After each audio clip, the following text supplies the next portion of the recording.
Welcome back to the Daily Workout. I'm Angela Cripps, the MD of the Recruiting Gym, and this is Lauren Harrop. Good morning, Lauren. How are you? I'm good, thank you. I am super excited actually to be talking with you today. Now, I just asked you, have you got anything that will beep? My phone just beeped, telling me that we're live. Look. I'm glad that you said that because I just had my phone glow up and I was thinking, I'm sure that's on silence. They had an update last week and I haven't worked out how it never beeped before, and I can't work out how to turn it off. If anyone knows in the chat, that would be really helpful because it's obviously as we go live it beeps. Anyway, all technology, there it all goes. Now, we met just under a month ago at RecFest, where you were doing a talk, and I must admit it was probably the most interesting opener to a talk for a speaker on stage. So I hope you don't mind me sharing this, because you got up on stage and the first line out of your mouth is, I'm going to be honest with you, I was laying in bed last night working out how I could get out of this. Yeah, very, very true. You just got us all within that first line. I thought that is either brilliant or just really honest. Yeah, I'm going to be honest, it was honest. It wasn't... I wasn't sat there thinking about how do I get them tied in. I just kind of, I was sat there last night, the night before in bed, thinking, what have I done? Why have I signed up to this? I wonder if I'm unwell, if I can get out of it, or I wonder what I'd constitute as a good reason to get out of this. And I had to kind of like come to a realization that, you know what, you agreed to do it, you've got to go and do it. It's your professional name at the end of the day. And well, yeah, this is it. You've been in recruitment, I want to say 12, 13 years? 13. Yeah. 13, yes. Okay.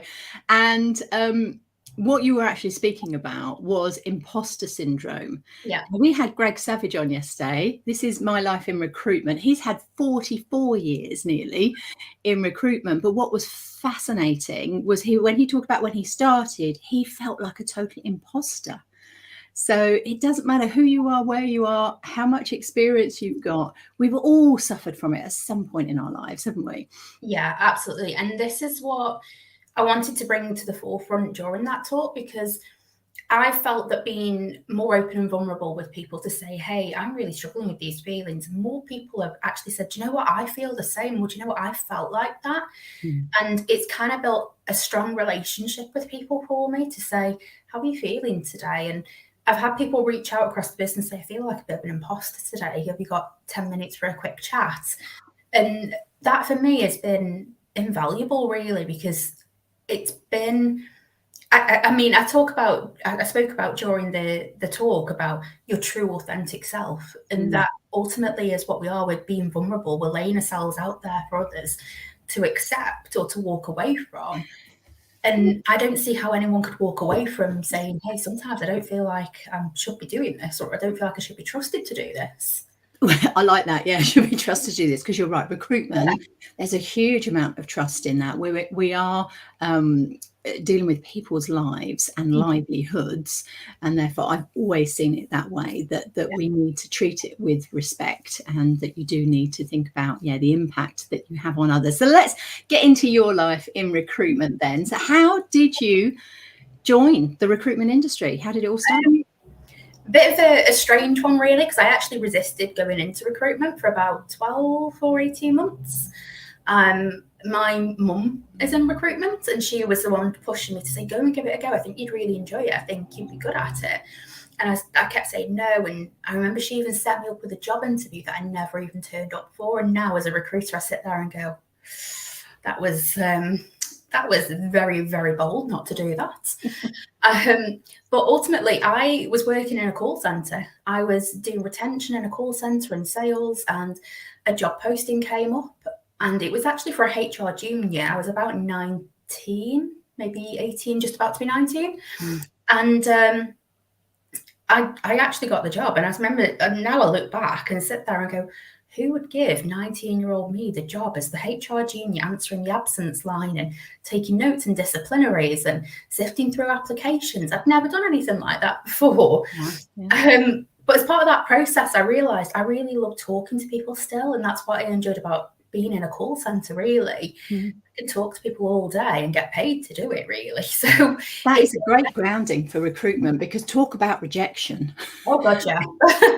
Then and speaking to people and picking up the phone, then actually, yeah, that's probably a great starting point. And the call center as in retention, these were people that wanted to leave. These are people that didn't want to be with the business anymore. So I was used to the rejection constantly. But I kind of realized very quickly what I enjoyed about the HR role, which was the recruitment side. And I just wanted to do more of it. So every time they tried to get me to do other things, I was a bit, okay, I'll go and do it if I've got to. So I probably wasn't the most productive in a HR role. I could do it, but I didn't enjoy it. And I quickly moved away from, I say quickly, probably about 18 months in that role. I moved away and went to an external agency, actually. Just something that was new, set up, and they gave me my first taste of agency recruitment, which was very different than what I've been used to. It was very much an eye-opener. And I think, though, it gave me some good grounding of what to do and what not to do, and how to treat people and how not to treat people as well, in the same sense. We won't get into, well, we might get into that, because I'm going to ask you in a minute you're good, the bad and the ugly of your recruitment life. But I'm glad you mentioned your mum there, because when you were on stage, I thought, Harrop, that's quite an unusual name. Okay, we might be down south, but I worked with a Maria Devil Harrop up in the Midlands when I was co-chair of the Recruitment Society. So I did come up to you afterwards and say, do you know? And what was your reply? Oh, that's my mum. There's always a connection in recruitment. Yeah. You've been in it a long time. There's always a connection. So, hey, say hi to your mum for me as well. So the good, the bad, and the ugly then of your recruitment life. What would you say those three are? The good, I've met so many people and so many interesting people. I think I've also had such an impact on so many people's lives that I didn't realize the impact I had until probably halfway through my career in recruitment. I just saw it as a job. I didn't see how I could shape and change people's lives as a whole, because a job has the power to do that. And ultimately, to a degree, we have that power as well. I just love talking to people. I mean, I hate talking to people once I've finished work, because I'm exhausted because I've spoken to people all day. But I love hearing about people's experiences and how they've ended up where they are. And my role at the moment is a global role. I look after everyone from North America over to the UK, I spoke to people in India and Singapore, and just to see that diversity of people and how they work and the cultures, I just love that part. The bads, I'm going to say, is probably the hours. I would never have expected the hours in recruitment to have been what they were. And I think over time you get used to it and you become very institutionalized to, I've just got to get this call for a candidate. I've just got to reply to this text. I've just got to reply to this email. At 10 o'clock at night, yeah, exactly. And I actually put a post on my LinkedIn the other day saying, like, I'd never go back to working in an office. I work full time from home, fully remote. And the reason why I wouldn't is I will spend time sat on Tesco car park, and I'm about to go and do a food shop and a candidate calls and I've got to get it. So I'll sit there on Tesco car park talking to them about an offer, or talking to them about the opportunity that they're going through, or trying to calm those nerves the day before they're due to start with us. It isn't, and I use linear quite often when I talk, but there isn't a linear approach to starting a new role and finding candidates and filling those requisitions.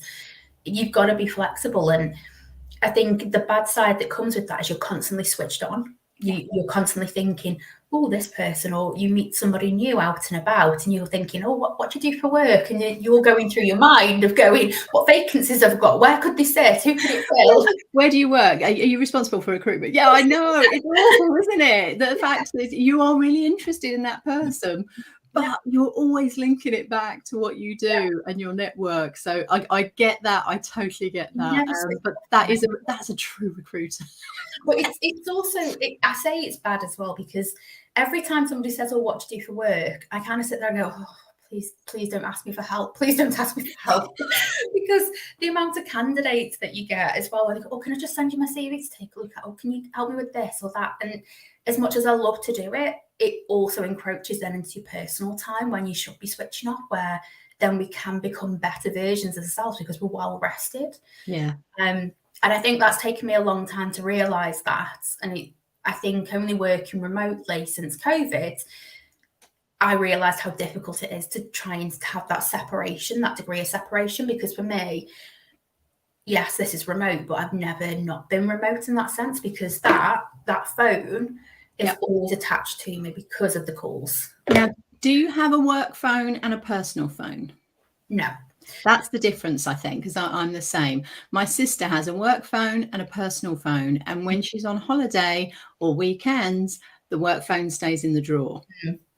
So that really works for her. Now, she's not in recruitment. So I think that, as a recruiter, you have to take that on board, that this isn't a 9 to 5. And especially as you're working all around the world, it could be any time. I must admit, I've just had my link through for next week, 2 a.m. next Wednesday morning. I'll be delivering a webinar on key account management to Australia and New Zealand for the RCSA.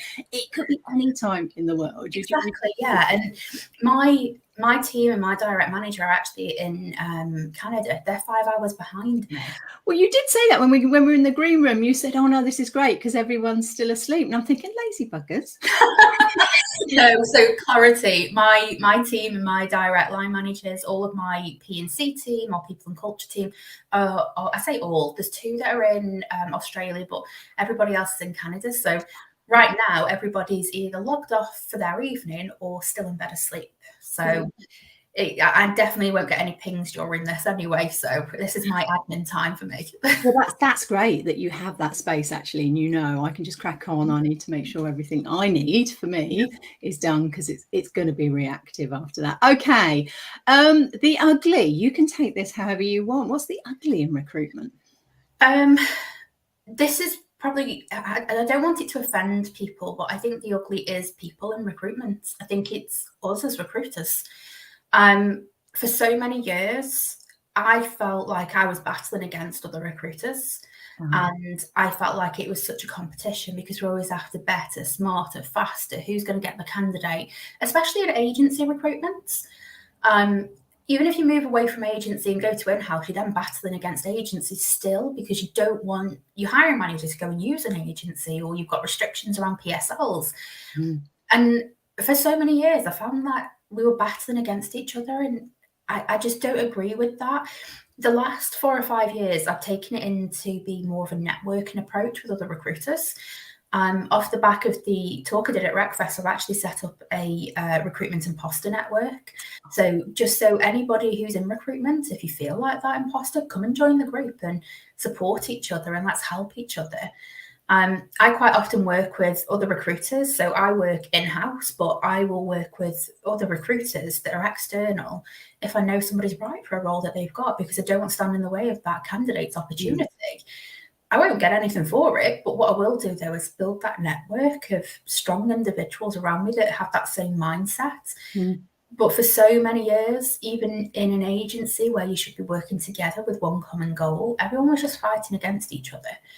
And I don't think I realised I don't want to say competitiveness, because it isn't, it's a level above competitiveness. It is the ugly side of, you've just got to be better than everybody else. You're constantly trying to trip somebody up or to do one better. And I don't like that side in recruitment.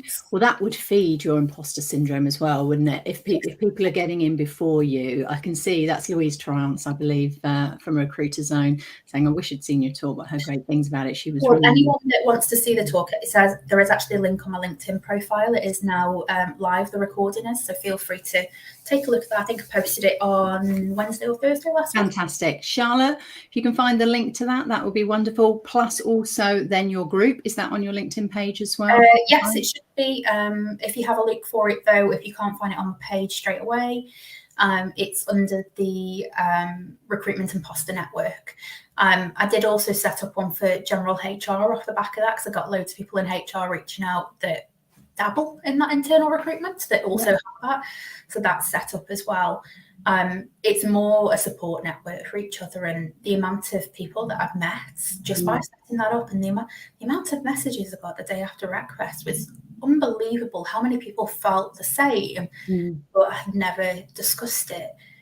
I just had to set something up so that everyone had that that support, really, rather than it resting solely on me and me having all that pressure as well. Well, no, I think that's amazing. And considering it was the last talk of the day in that tent was packed, which was wonderful to see as well. So yeah, really glad, because it's that then that helps to deal with the imposter syndrome, because you realize, no, it's not me.